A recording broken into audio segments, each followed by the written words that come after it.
for LowKick MMA, and with me today is Kat Zingano, who is set to fight at Bellator 256, where she faces Olivia Parker. How are you, Kat? I'm doing good. How are you doing? I'm very well, thank you. So you're coming off a successful debut for Bellator with the win over Gabrielle Holloway. What was that experience like for you? Not only with it being your first fight for Bellator, but also your first fight under COVID restrictions. First fight under Bellator, it was a really good experience. Very mellow, very supported. Like I really appreciated being around the staff, and the amenities were as good as possible given the circumstances with the COVID.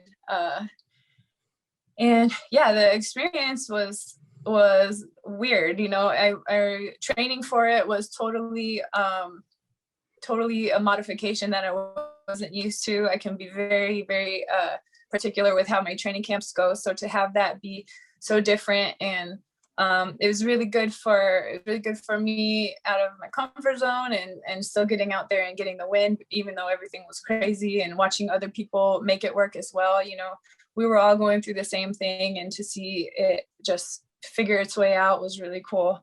The silence of the crowd was also unique, and I thought was pretty cool and interesting. Like it was just a lot more sensual. Like you could hear and smell and see, and all of these different ways that isn't typical. So that was, I thought it was cool. Yeah.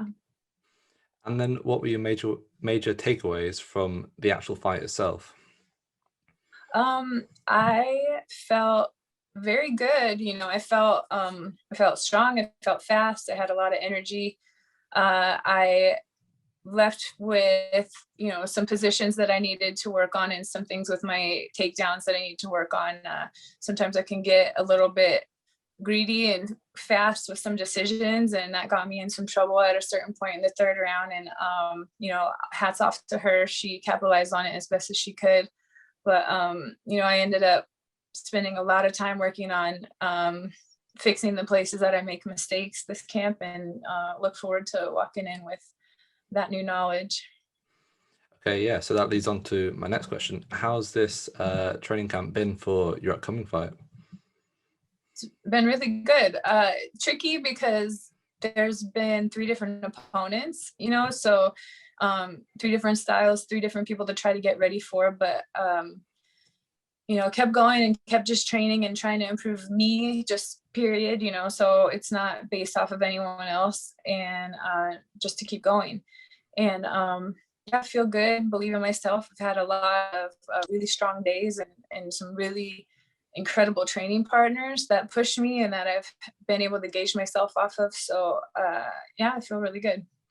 Okay, and then when you look at Parker as an opponent, what sort of strengths do you see from her game, and then also what weaknesses that you might be able to, you know, exploit in this fight?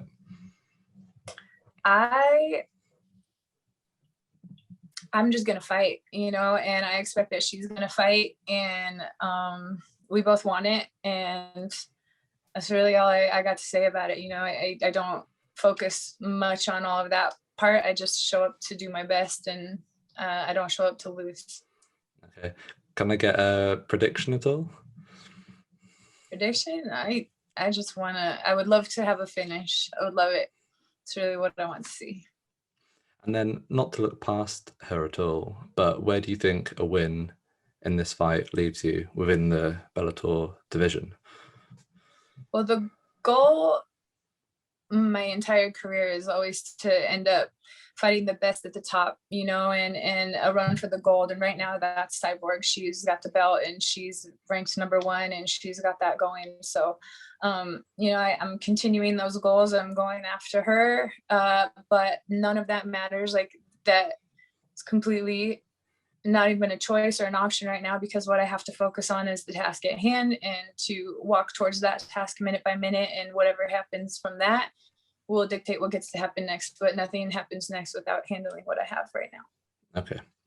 And then, speaking of the rankings, Bellator have just introduced, what are your thoughts on the new introduction of rankings into Bellator?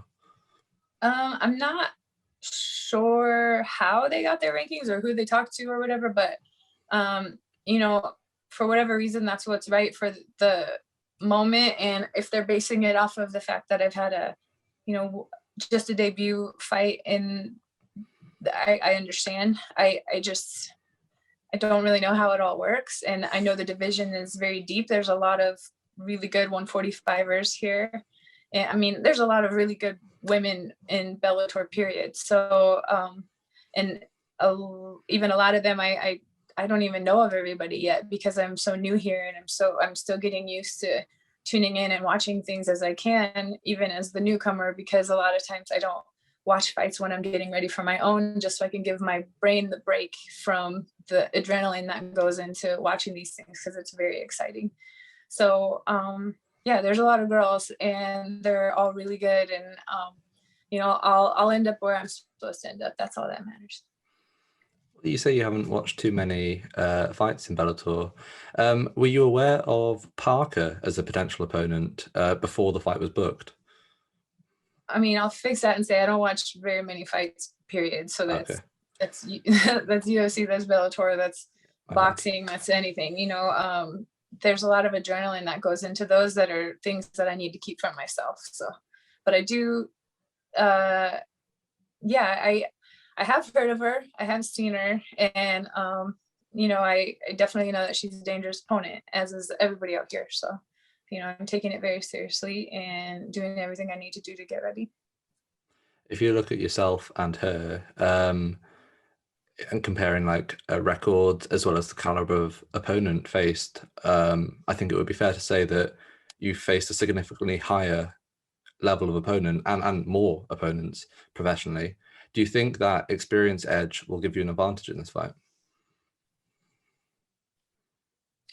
It doesn't matter, you know, it really doesn't matter. You don't know how she is driven, you don't know how I'm driven. Like it really, you know, it could be anyone's night in these fights in these days. Like, look at the history of the fights. You know, my plan is to go out and be my best and dominate and get my win, and that's all I care about. Okay. And then if you do, I know we're not looking past your immediate fight, of course, but if you do look at that sort of top 5 right now of women's featherweight, you've got Chris Cyborg, Julia Budd, Arlene Blenko, Leslie Smith, and Sinead Kavanagh. Who do you think out of those names, well, or would any of those names pose a serious threat to you? Or, you know, what sort of fighter would bring out the best fight out of you? I mean, really, all of them. Like it's, fights are interesting because of styles, and they're interesting because of matchups, and all of us have something different to offer. We're all strong, we're all big. Like we really are the deepest and best 145 division in the world. And you know, we're that way for a reason, because everyone has some phenomenal things to showcase, and that makes me really proud of where we are and what we're doing. Okay. And then just coming to the end of my questions now, but another piece of recent headline news was the return of Miesha Tate, you know, a former opponent of yours. What are your thoughts on her coming back to the sport of MMA?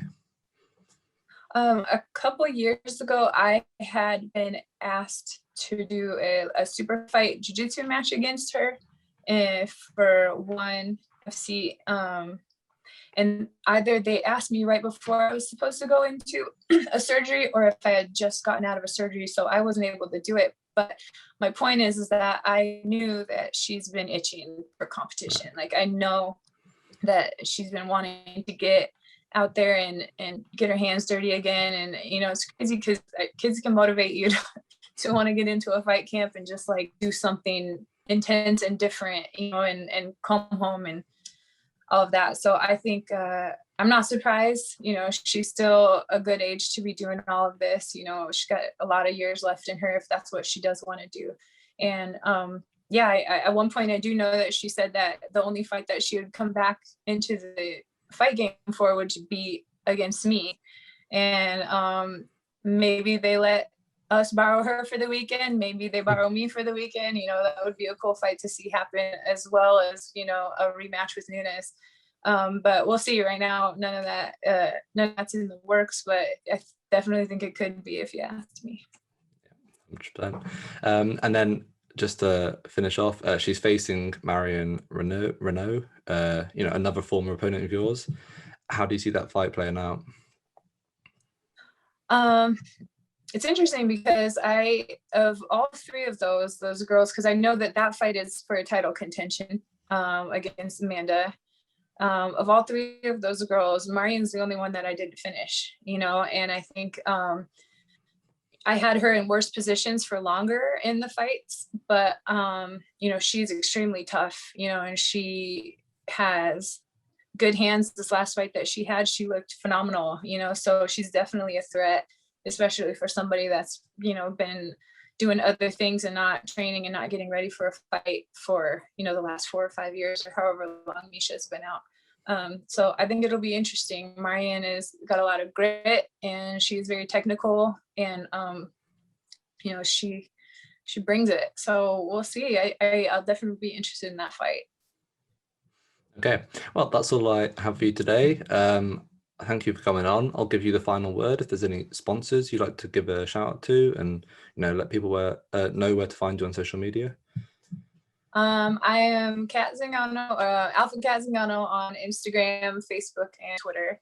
I'm working with Drip. It's like a sweat company. It's a company that helps you sweat. I'm sorry, I don't know. I wasn't prepared on how it is, but helps you lean up, helps you cut weight. I'm also working with Shelter to Soldier, which is using rescue dogs, shelter dogs, turning them into service dogs, and using those to help PTSD veterans.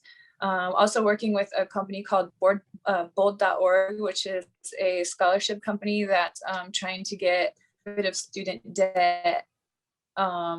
There's a scholarship that I started that's called Overcoming Loss Scholarship for people that have also gone through some really hard things while they're trying to complete school or trying to complete an education, and really just trying to be supportive towards people that are trying to, get rid of some of that debt. So those are really the big things that I'm working on right now that I'm excited about.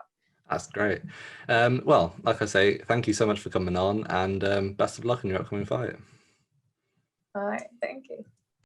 Make sure to subscribe to the LowKick MMA YouTube channel for all the latest news, event previews, and interviews with some of the biggest stars in MMA.